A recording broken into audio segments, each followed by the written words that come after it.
주님께서 매일 그대와 함께. 얼마 안 있어 우리는 한 마을에 도착했다. 어두워가는 하늘 아래 금빛 태양은 이제 빨간 황혼이 되어 점점 희미해지고 있었다. 주님! 하고 누군가 부르는 소리에 모두 돌아보았다. 주님께서 우리 마을에 오실 줄 몰랐습니다. 20대 초반의 청년이 반가운 표정으로 서 있었다. 그는 몇 달 전에 내가 치유해준 장애인이었다. 주님!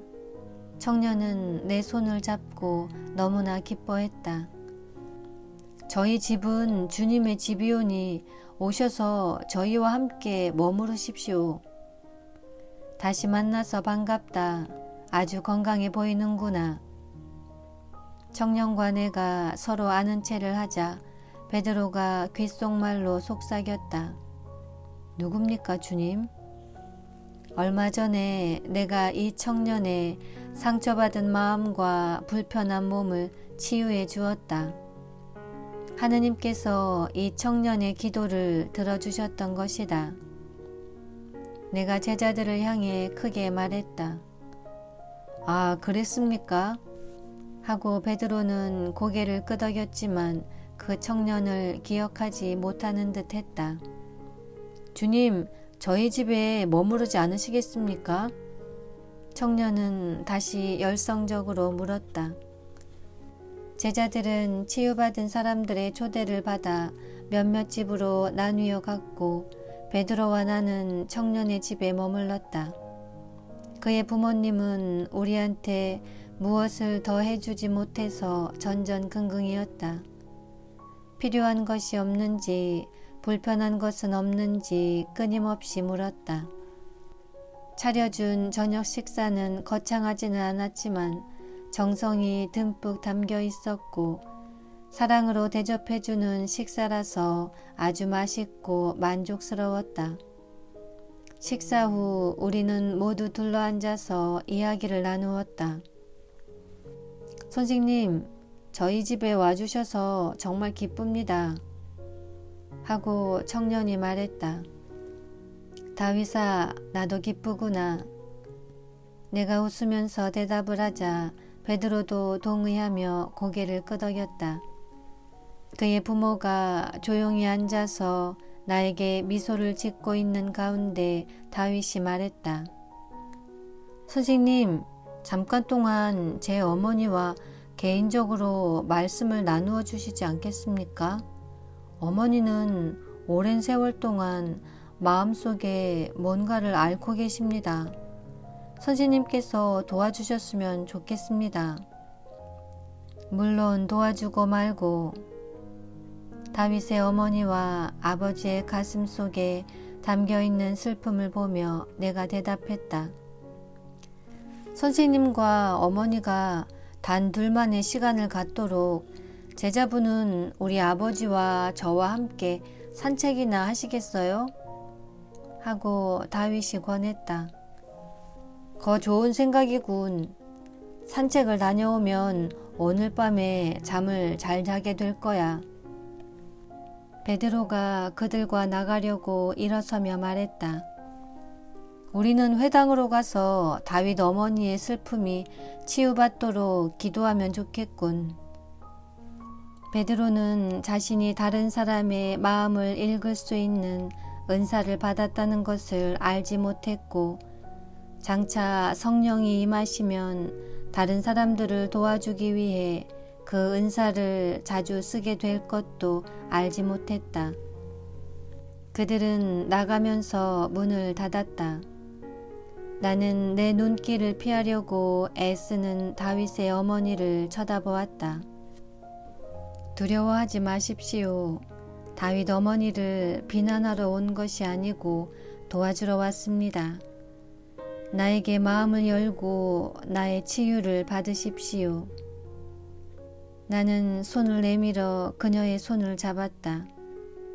처음에는 주저하는 듯 하다가 눈물을 흘리며 그녀가 말했다.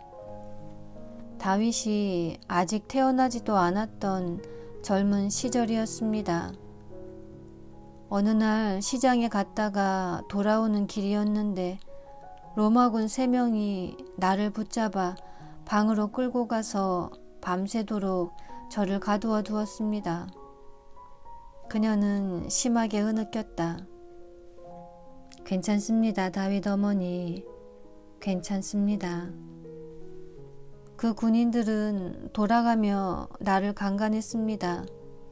그들을 막을 길이 없었습니다. 다 끝나자 나를 때리고 방구석으로 던졌습니다. 나중에 술이 잔뜩 취해서 돌아오더니 그들은 다시 나를 강간했습니다. 그녀는 앞으로 엎드려 나를 피하려는 듯이 손으로 얼굴을 감싸고 울었다. 너무 부끄럽습니다. 제 자신이 너무나 더럽습니다. 저는 더러운 죄인입니다. 하느님, 저를 용서해 주십시오. 이 부정한 죄인을 용서해 주세요. 얼굴을 손에 파묻고 몸을 앞뒤로 흔들며 울고 있는 그녀를 나는 한 팔로 감싸며 말했다.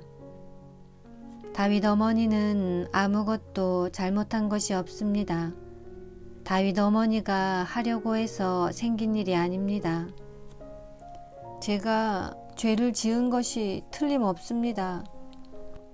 제 아들 다윗은 그 사람들 가운데 한 사람의 자식으로 태어났고 다윗이 주님을 만나기 전까지 하느님께서는 다윗을 저주하시어 장애자로 만드셨습니다.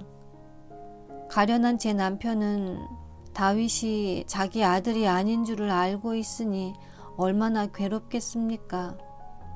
그리고 다윗이 태어난 후로 아이가 더 생기지 않았습니다.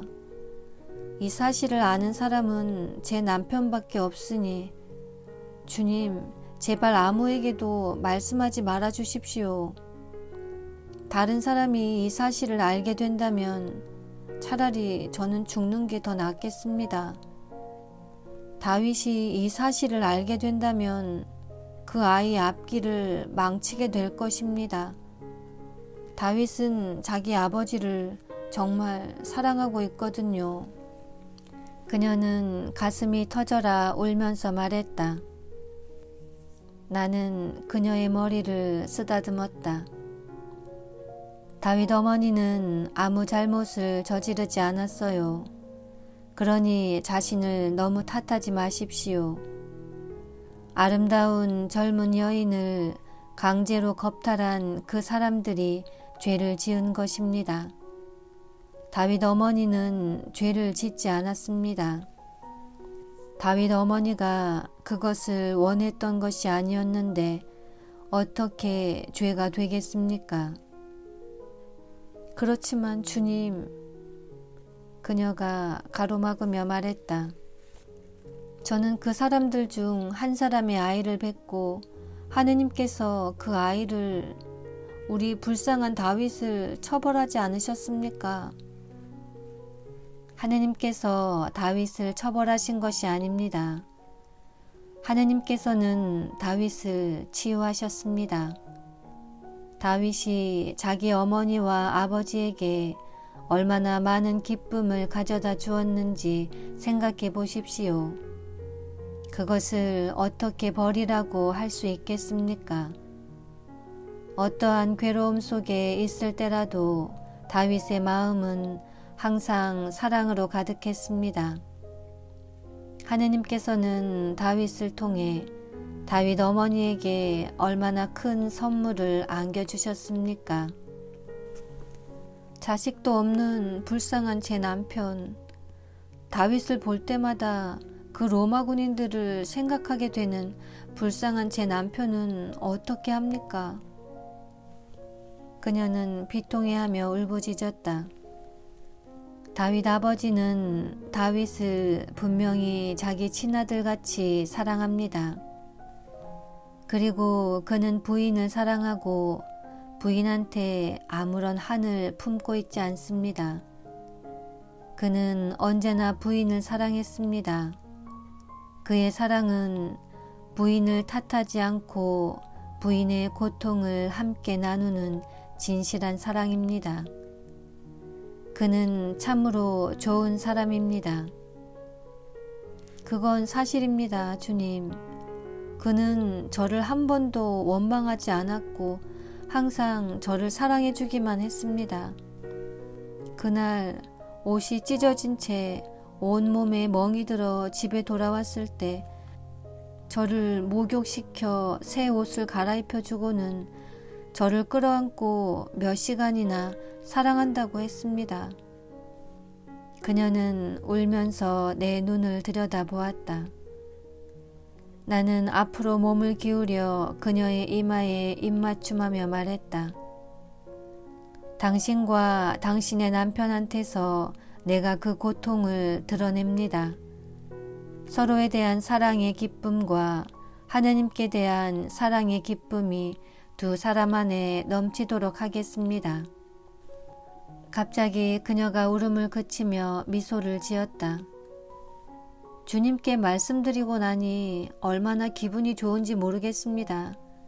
제 남편과 제 아들이 저를 얼마나 사랑하는지 알기 때문에 지난날에 있었던 모든 일들이 이제는 아무렇지도 않습니다.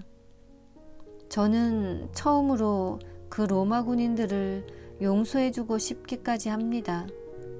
그리고 앞으로 제 인생을 잘 살아야겠다는 생각이 듭니다.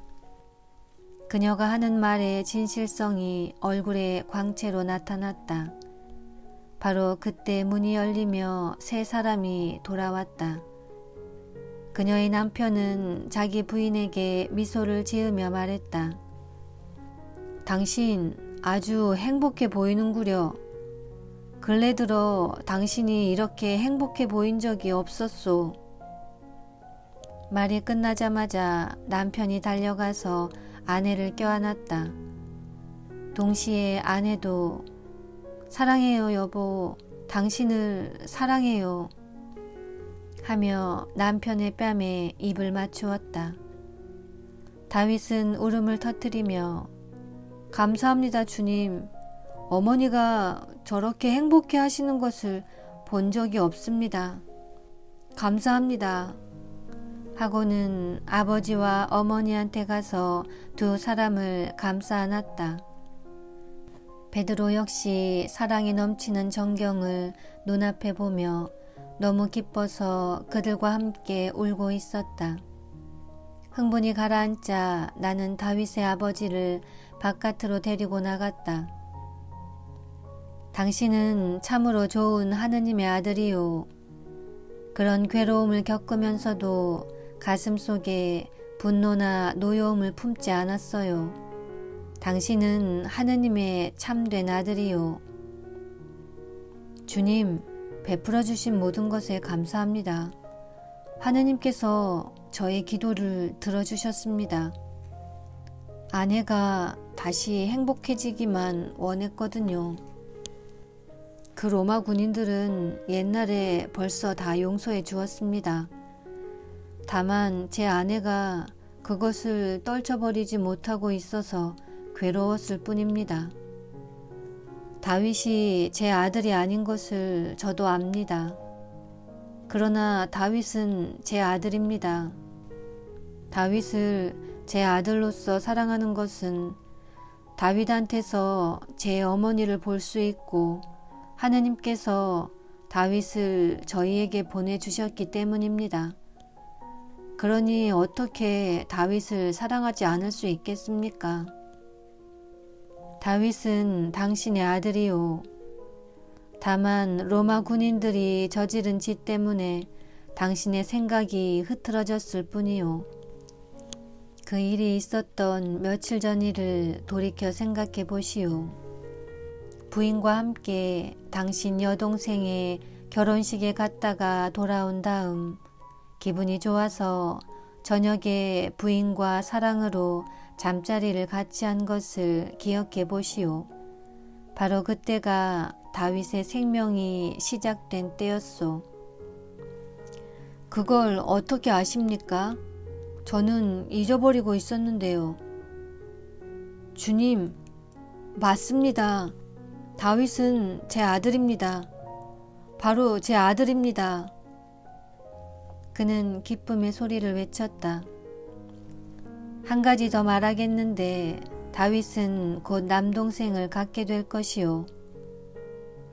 무슨 말씀이십니까? 놀란 표정으로 그가 물었다. 부인이 아이를 가졌소. 그리고 아들이요. 정말입니까? 그 말씀이 사실입니까? 그가 흥분하여 물었다. 그렇소. 나의 대답을 듣고 그는 그것이 사실임을 확실히 알게 되었다. 그는 부인과 다윗에게 달려가서 기쁜 소식을 전했다. 그날 밤에는 축하의 인사말이 오가고 하느님께 드리는 감사 기도가 끊이지 않아서 밤늦도록 잠을 잘 수가 없었다. 베드로가 나에게 와서 말했다. 주님께서 이 가정에 너무나 많은 기쁨을 가져다 주셨습니다. 그렇다 베드로, 내가 하느님을 사랑하는 사람들에게 기쁨을 가져다 준다는 것을 기억하여라.